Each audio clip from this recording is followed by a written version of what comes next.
எப்படிண்ணா 5 வருஷத்துல பெரிய பணக்காரனா மாறினீங்க? எல்லாம் முயற்சி தான்ப்பா. சரிண்ணா. ஒரு 10,000 ரூபா போட்டு டீ கடை ஆரம்பிச்சேன்ப்பா. அது தீ பிடிச்சி எரிஞ்சு நஷ்டமாயிடுச்சு. இருந்தாலும் நான் முயற்சியை கைவிடலை. சூப்பர்ண்ணா. அப்புறம் பட்டு புடவை வாங்கி விற்க ஆரம்பிச்சப்பா. அந்த தொழிலும் படுத்துக்குச்சு.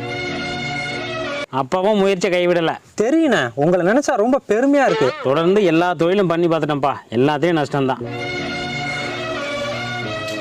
அப்புறம் என்னன்னு ஆச்சு? அந்த நேரம் தான் எங்கள் மாமனார் இறந்துட்டாருப்பா. அடச்சே, ஒரு மனுஷனுக்கு இவ்வளவு கஷ்டமா? அது ஒன்றும் கஷ்டம் இல்லைப்பா.